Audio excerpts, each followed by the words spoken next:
Boa tarde, Bahia! No ar, encontro marcado. Hoje nós temos a imensa satisfação de receber o Dr. Joacy Góes, figura bastante conhecida para todos os nossos telespectadores. Nós vamos conversar e depois, que é um homem eclético, e nós vamos conversar sobre a sua personalidade, dentro de instantes.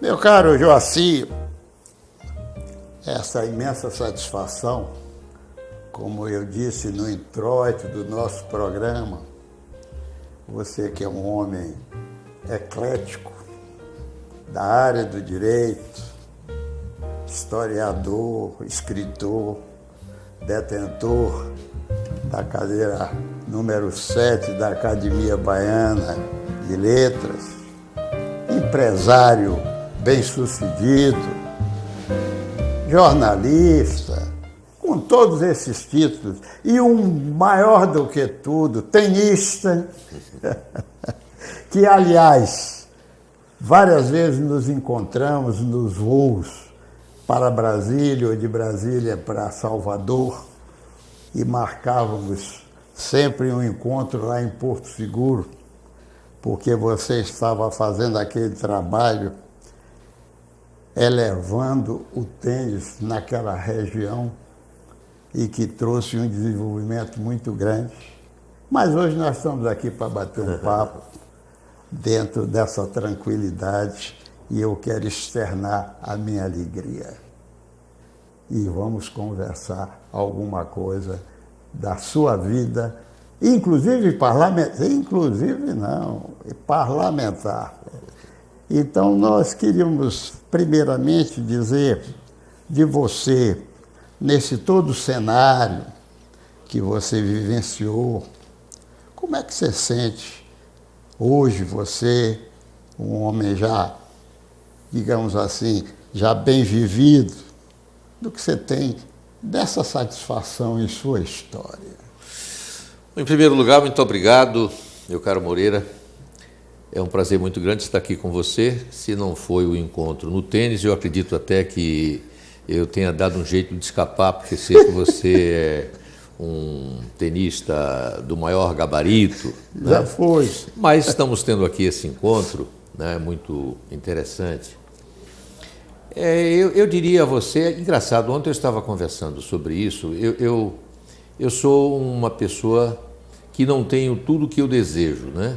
Não tenho tudo que eu tenho, né? E eu estou sempre com a cabeça no presente. Mesmo que eu tenha projetos para o futuro, eu estou com a cabeça no presente. Eu estou aqui pensando na conversa que eu estou tendo com você. Quer dizer, eu estou aqui com o corpo, estou aqui com a alma. Portanto, tudo que eu tenho feito, o pouco que eu tenho feito na vida, eu sempre fiz com muito prazer, com muita alegria. Agora, são áreas distintas de atividades que a gente tem. Por exemplo, como parlamentar, eu me sinto realizado por ter sido o autor do Código de Defesa do Consumidor, que é um documento, hoje, é reconhecido como o documento mais popular do Brasil. Né, importante. Que atingiu a sociedade brasileira como um todo. Em segundo lugar, como lhe dizia há pouco, por ter sido o autor de um dispositivo na Constituição, o parágrafo 7º do artigo 165, que obriga o orçamento da União a levar em conta critérios demográficos, ou seja, o Nordeste brasileiro, em geral, e a Bahia em particular, deveriam ter muito mais recursos do que tem. Aí os deputados é que têm que exigir o cumprimento desse dispositivo, sob pena até de não se aprovar o orçamento, porque implica numa desobediência de regra internacional. Isso na área do parlamento. Como escritor, eu fico alegre e feliz porque eu tenho produzido trabalhos que são de grande utilidade para a vida, como, por exemplo, um ensaio, alguns chamam tratado, que eu escrevi sobre a inveja, que é um sentimento profundamente destruidor das relações humanas. E ali eu abordo o assunto de modo a permitir que as pessoas se vigiem, né, se policiem diante desse sentimento que é nocivo. Escrevi também um grande trabalho sobre o ódio, a anatomia do ódio, que é outro também sentimento destruidor.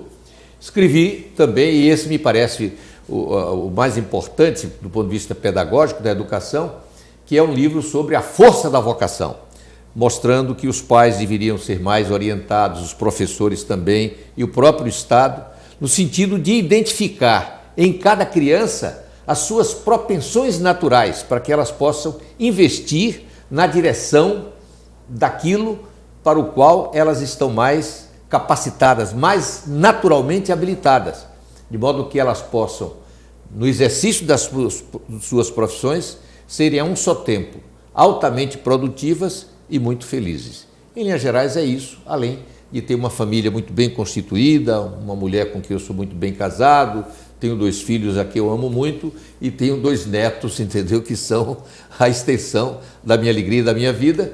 E, acima de tudo, e junto a tudo isso, ter uma relação de bons amigos como você. Muito obrigado. Eu queria só lhe fazer uma pergunta, que você foi muito profícuo nessa colocação do encaminhamento profissional. Se não me falha a memória, antigamente se fazia um teste de encaminhamento profissional das pessoas. Eu me lembro bem que eu acho que meus filhos andaram fazendo esse teste. Quem é você que está vivenciando esse meio, se isso hoje deixou de existir, era produtivo ou não? O que é que você achava desse teste? Eu também fiz esse teste à época e estudei todos esses, eu abordo todas as técnicas existentes no mundo desde que esses testes começaram a ser praticados, na volta do século XIX para o século XX, né? E os sucessos e poucos fracassos, eu não pude registrar fracassos. Mas, sobretudo hoje, portanto, eles sempre foram muito úteis, mas, sobretudo hoje, quando você tem estudos completos sobre os diferentes tipos de inteligência. São 11 tipos de inteligência, que as pessoas não sabem, não é, que elas são mais ou menos dotadas de algumas dessas inteligências. Na medida em que as pessoas sejam esclarecidas sobre isso, elas certamente teriam um instrumento poderoso para orientar o seu encaminhamento. Porque, imagine você botar para ser padre um sujeito que nasceu para ser soldado, ou botar para ser soldado um cara que nasceu para ser padre. Quer dizer, não vai dar certo. Então eu até concluo que aquilo que nós chamamos gênio nada mais é do que um indivíduo muito inteligente, mas que se encontrou com sua vocação, porque ali ele não tem canseira, né? O Confúcio dizia o seguinte: escolha bem a sua profissão e você não terá que trabalhar um dia sequer na sua vida.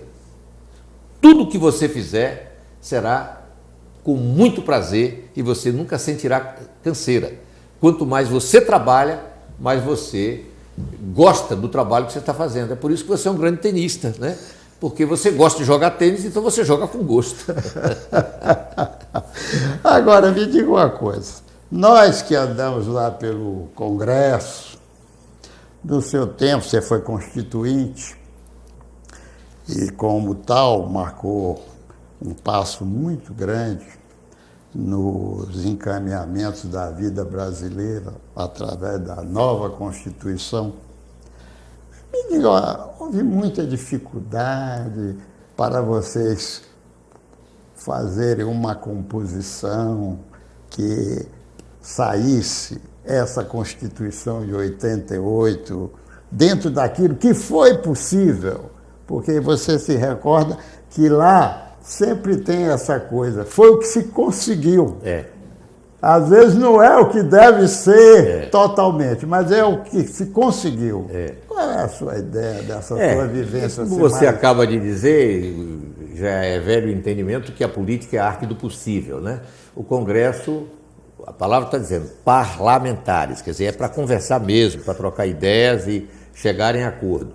Agora, aconteceu com a Constituinte, com a nossa Constituição, uma coisa extremamente interessante, um fenômeno que a nossa geração, inclusive o telespectador, vivenciou, que é único na história da humanidade.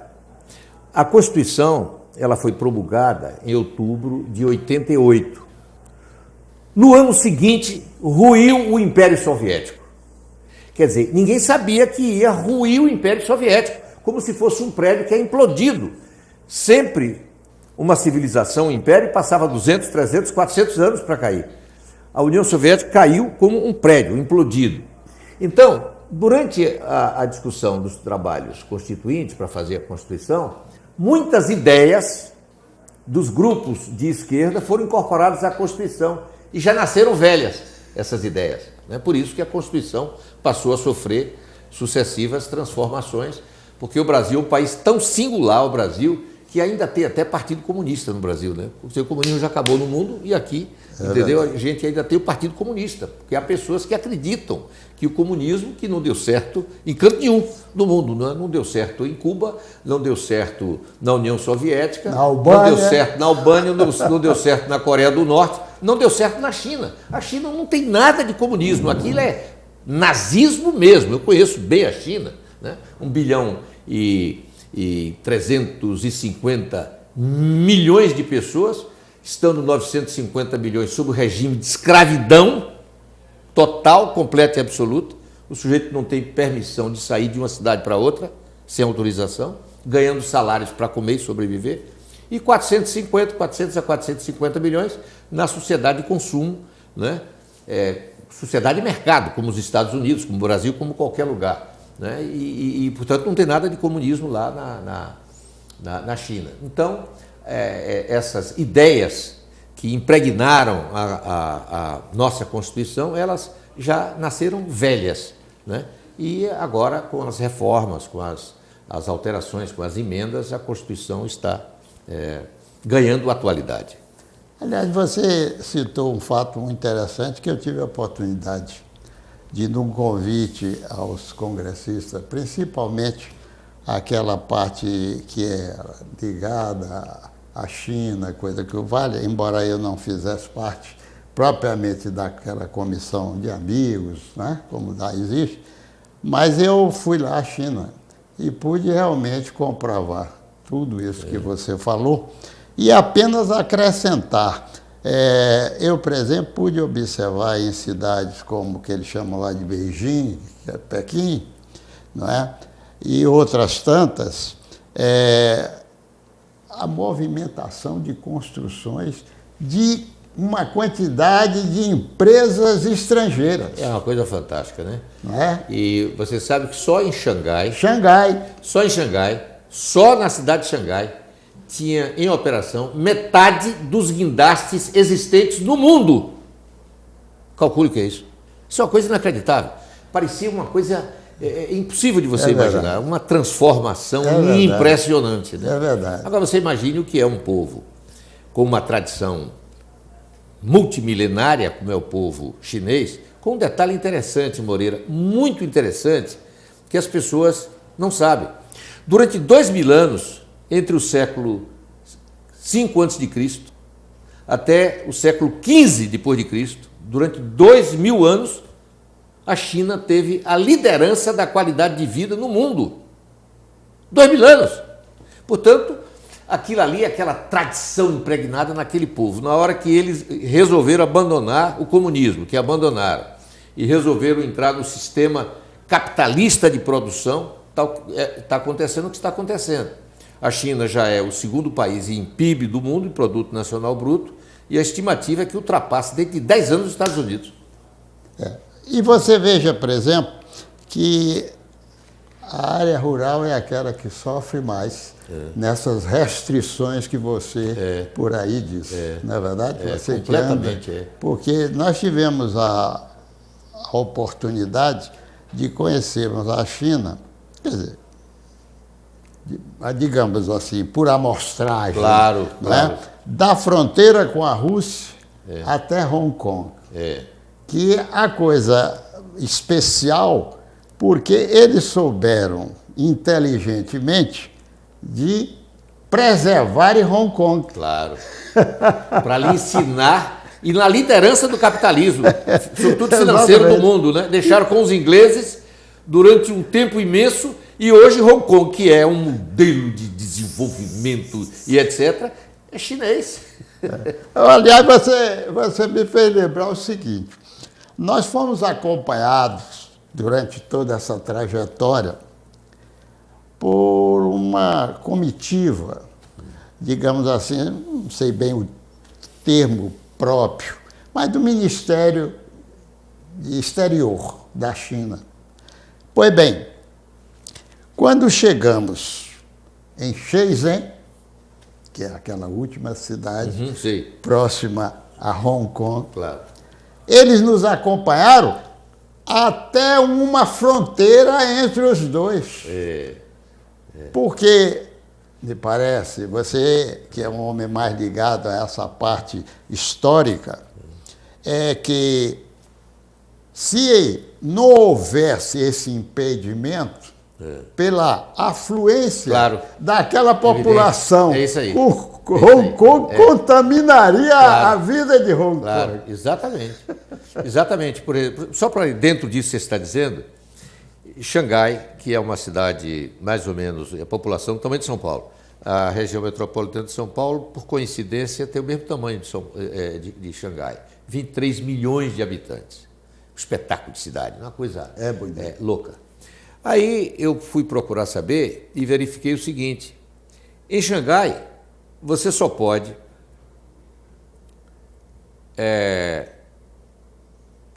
autorizar 2.500 novos carros por mês. Então, 30 mil por ano. Salvador, só a cidade de Salvador, aqui, você autoriza 10 mil por mês. Quer dizer, 4 vezes mais Xangai. Então, não adianta. Aí você diz, como é que resolve? Se todo mundo quer comprar carro, não tem problema. A inscrição tem um leilão. Quando eu estive lá, era $7.500. A inscrição, veja, se a gente fizer isso no Brasil, país comunista, $7.500. Aí você diz, bom, mas ele não pode ir se inscrever na cidade vizinha, digamos, Lauro de Freitas, e botar aqui? Bom, se ele fizer isso, quando descobrirem, ele é processado de manhã, é fuzilado 2 horas da tarde, e antes do fim do dia a família já veio pagar o valor da bala para o sujeito. Né? Então, essa coisa que você diz, o cara não ultrapassa mesmo. Não só para Hong Kong, para poder não poluir, para poder não desgraçar, como também na cidade do interior. Que mora numa cidadezinha aqui, ele não pode passar para a vizinha se ele não tiver uma autorização do partido local. Quer dizer, é uma ordem e transgrediu, bala. Não tem conversa, né? Agora, me diga uma coisa, você também, agora me lembrei de um fato vivenciado lá na China, e você também é um homem que também é empresário bem sucedido. Rapaz, eles faziam aquelas armações para aqueles edifícios de bambu, rapaz. É impressionante, né? É impressionante. É impressionante. Por que você, pela sua experiência, acha daquilo? Mas aqui você vê o seguinte, você sabe que são poucas as coisas existentes hoje no mundo, muito poucas, que a origem não tenha sido lá, na China. Porque a construção civil, no fundo, é uma forma de otimizar a possibilidade das coisas. Você vê, por exemplo, o seguinte, um pedaço de bambu. Uma coisa é você pegar o bambu e fazer isso.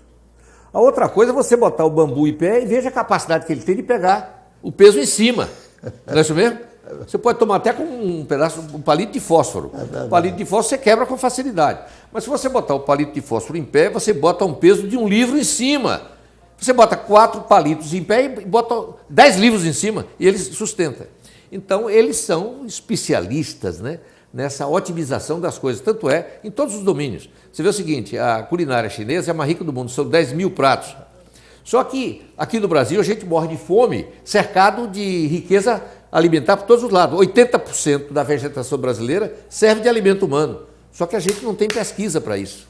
A gente não tem pesquisa. Nós jogamos tudo fora, jogamos a casca do ovo fora, jogamos a casca da banana fora, dos alimentos fora. Nós não temos uma cultura no sentido de evitar o desperdício, né? E você que viveu lá, o chinês, ele não desperdiça nada.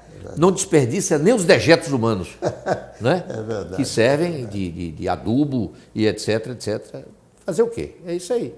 Agora, você dessa toda a sua trajetória eclética, o que é que você acha, digamos assim, do que você escreveu como escritor, dessa parte que você defendeu tanto, da inveja? Fale um pouquinho mais aí desse conteúdo. A inveja, e vou até agora no dia 5 de dezembro fazer uma palestra sobre inveja para o Ministério Público. O chefe do Ministério Público na Bahia, o Wellington Lima Silva, me convidou para fazer essa palestra para os promotores, etc. A inveja é um sentimento que está presente em todos os seres humanos. Mas a inveja não é isso que as pessoas costumam dizer. Fulano, você vai para a Europa, estou com inveja de você. Não, isso não é inveja. Inveja é um sentimento de infelicidade pela felicidade do outro. É isso que é inveja. E é o sentimento mais inconfessável que existe. O cara pode dizer assim: estuprei minha filha, estuprei minha mãe, matei meu pai, mas ninguém jamais admite que sentiu inveja. Ninguém admite. A inveja é o outro que sente. As pessoas têm muita inveja de mim. Ninguém nunca diz que ele sente a inveja, etc. E é um sentimento tão terrível, só para você ter uma ideia, que o maior livro que já escreveu no mundo sobre o assunto, estou falando do tamanho, não estou falando da qualidade, é o meu. É o maior tratado que já escreveu sobre a inveja do mundo. Como disse o Gaiarsa, aquele grande psicanalista de São Paulo que fez o prefácio, né? O propósito era de instrumentar as pessoas para lidar com esse sentimento, para que elas possam avançar. Até porque quando você é advertido que você está sentindo inveja, para você se reorientar numa direção construtiva, porque se você ficar prisioneiro do sentimento da inveja, você fica só analisando o sucesso do outro, sofrendo com o sucesso do outro e aguardando que ele tenha um tropeço. E você para de aproveitar o seu potencial. Você se atrasa, você se anula, você se destrói.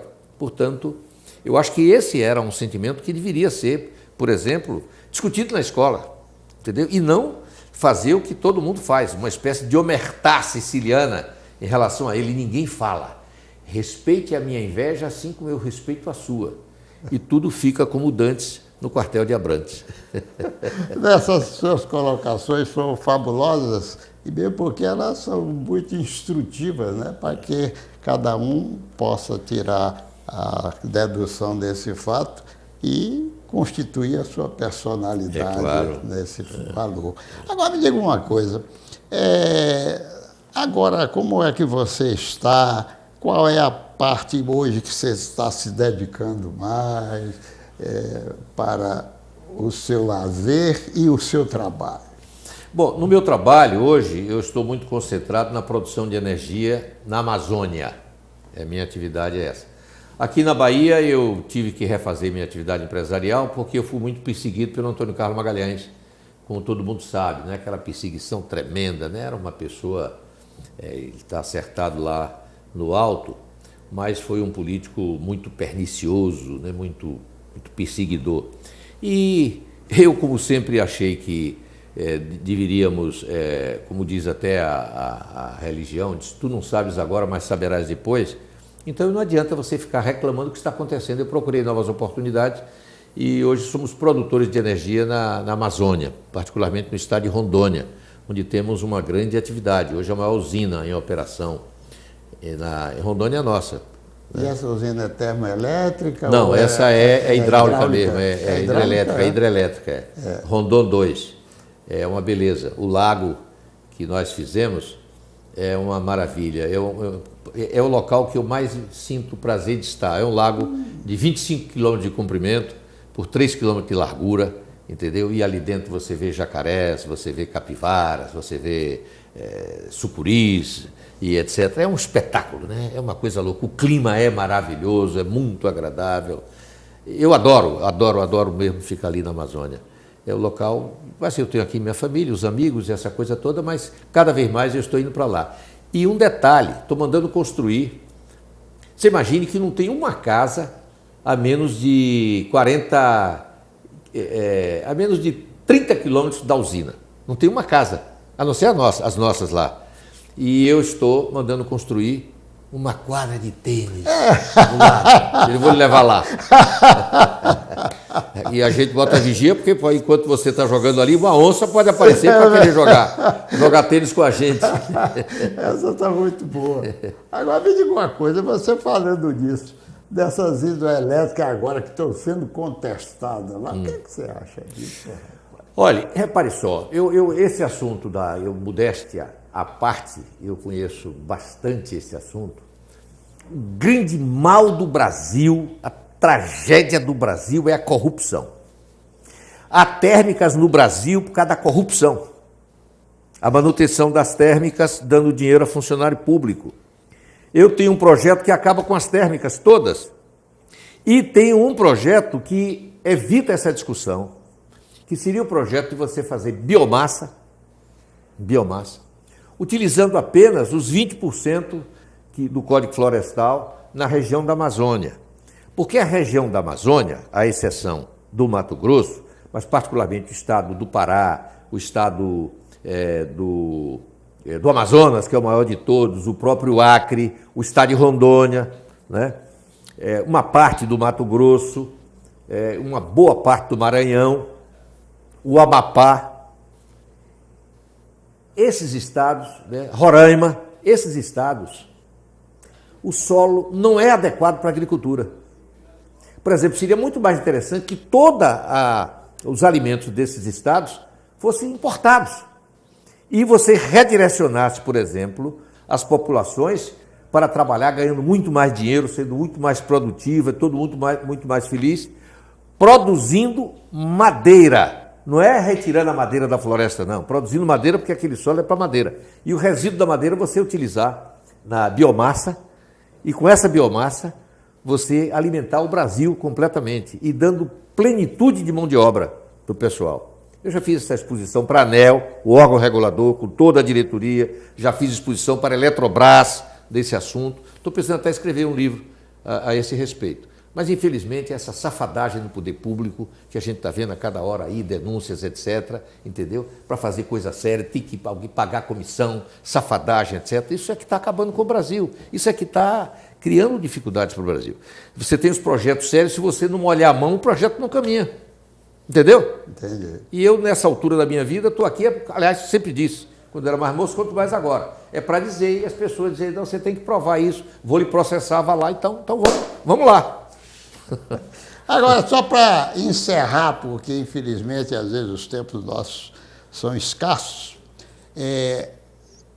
esse perigo que se fala do apagão, aí que vem o responsável, dá às vezes umas explicações que a gente não consegue entender para não confessar que realmente algo não está sendo fiscalizado e até sob certo aspecto colocado recursos para que isso não ocorra, linha de transmissão, isso e tal. O que é que você vê só para a gente... O que eu quero dizer a você é o seguinte, eu vou devolver a pergunta.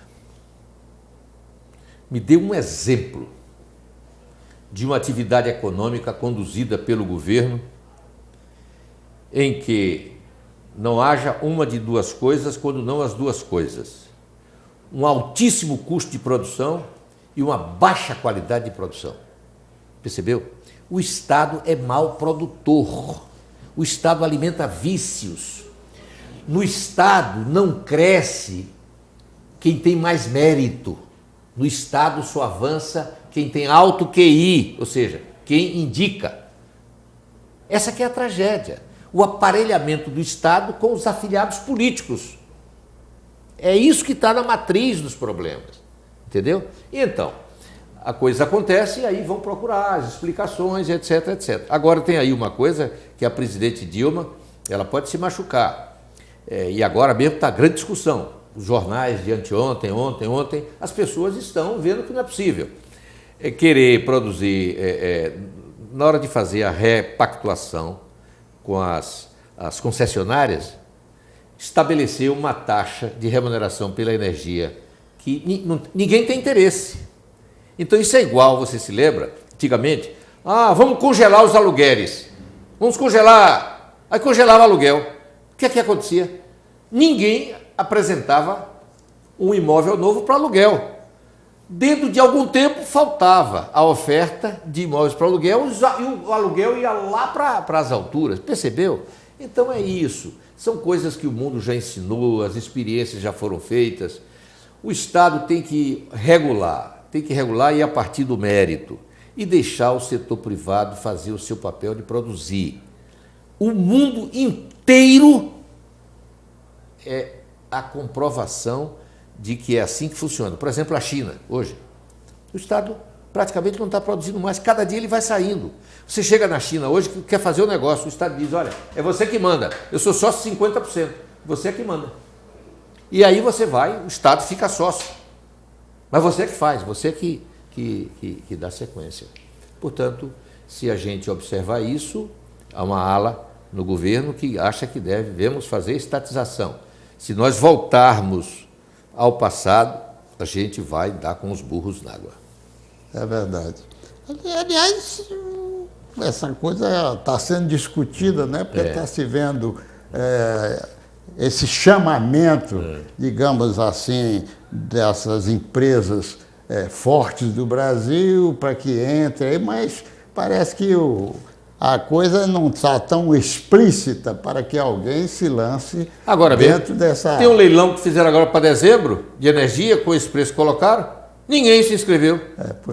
Percebeu? É verdade. Não adianta. É verdade. Joaci, foi muito grato. Foram gratos esses momentos que nós tivemos.